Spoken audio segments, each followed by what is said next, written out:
जय श्री राम दोस्तों, आप देख रहे हैं YouTube चैनल ज्ञान स्टार प्लस।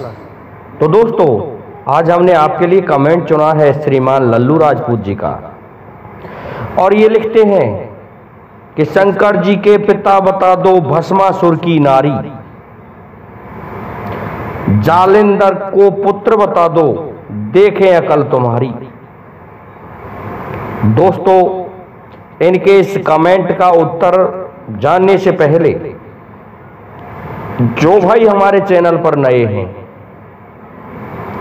उनसे मेरा निवेदन है कि वे भाई हमारे चैनल को सब्सक्राइब जरूर कर दें, साथ ही बेल आइकन को भी प्रेस कर दें जिससे कि आने वाले वीडियो का नोटिफिकेशन आपको मिलता रहे। तो दोस्तों, बिना समय गंवाए आते हैं मूल कथा वस्तु पर। कि पहली लाइन में लिखा है कि भगवान शिव के पिता कौन हैं। देखिए दोस्तों, वैसे तो शिव पुराण में और अन्य पुराणों में सृष्टि रचना से पहले कई भगवान पैदा हुए जिनके बारे में कहा है कि रूम रेख अंगनाएं जिनके, ना पत्ता ना डार है, इस तरह की पदावली प्रचलित है। अर्थात भगवान निरंजन भगवान शिव के पिता बताए जाते हैं, लेकिन पुराणों में भगवान शिव को स्वयंभू माना गया है। ये अपने आप प्रकट हुए थे। तो पुराणों के अनुसार ही इनके पिता निरंजन हैं। कहा गया है, निर्गुण की वाणी को चातुर समझो उल्टा ज्ञान है। इस तरह से पदावली हमने कई वीडियोज में डाली है हमारे में, जिन्हें आप देख सकते हैं।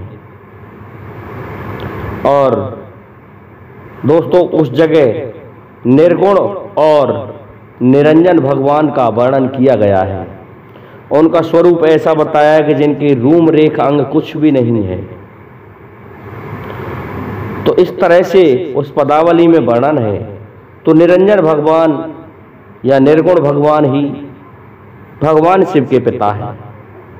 पहले भगवान शिव जब प्रकट हुए तो उनके शरीर नहीं था, उनका कोई आकार नहीं था। निराकार या निर्गुण निरंजन कुछ भी कह सकते हैं।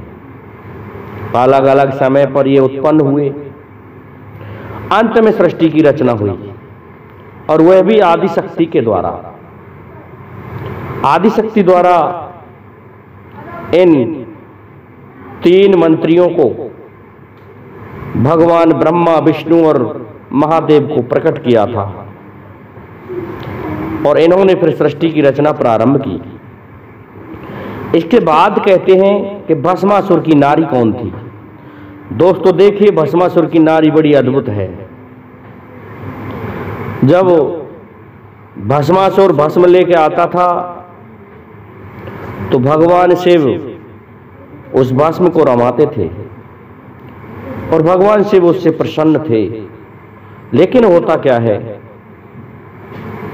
उनकी नजर मां पार्वती पर जाती है, और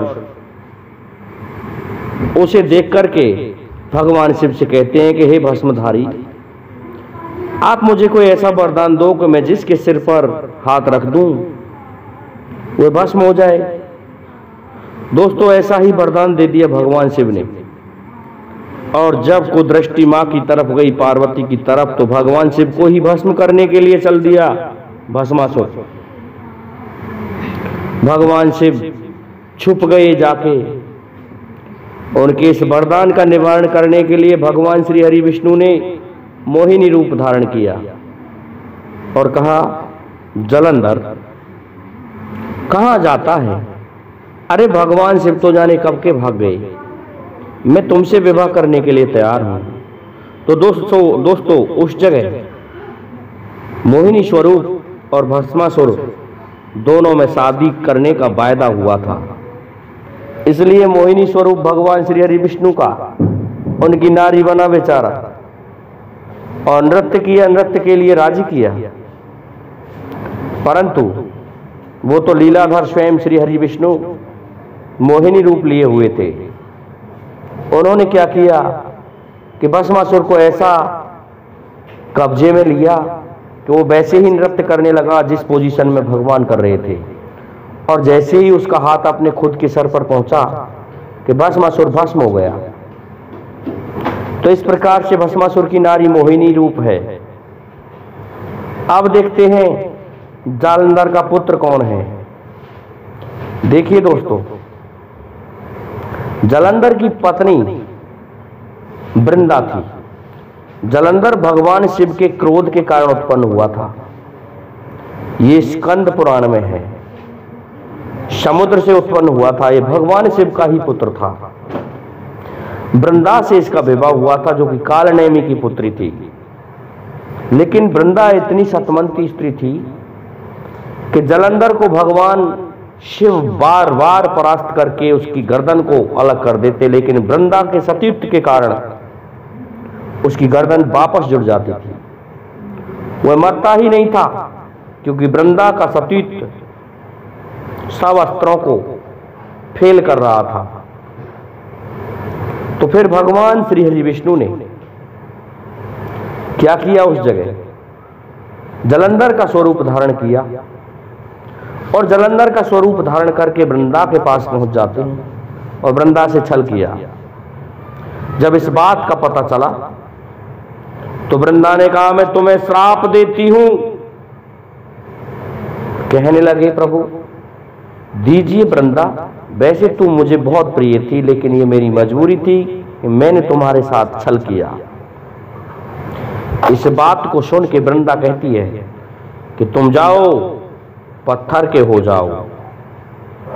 भगवान श्री हरि विष्णु कहने लगे कि कुछ तो मैं भी हूं, धर्म तो तुमने मेरा भी बिगाड़ दिया, इसलिए सुन लो, श्राप मैं भी तुम्हें दूंगा।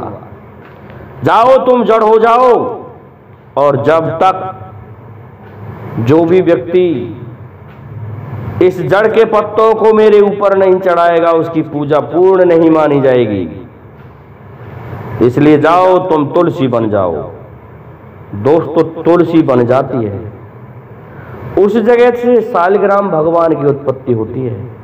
दोस्तों, जालंधर का पुत्र सालग्राम भगवान माना जाता है, क्योंकि वृंदा के ही श्राप से तो उत्पत्ति हुई थी सालग्राम की। इस प्रकार से सालग्राम जालंधर का पुत्र है।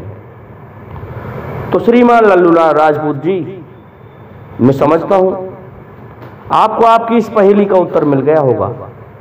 इसलिए अब आप सभी से मेरा निवेदन है कि जिन भाइयों ने अभी तक हमारे चैनल को, हमारे इस वीडियो को लाइक शेयर सब्सक्राइब नहीं किया है, तो उस लाइक शेयर सब्सक्राइब करें। साथ ही बेल आइकन को भी प्रेस कर दें, जिससे कि आने वाले वीडियो का नोटिफिकेशन आपको मिलता रहे।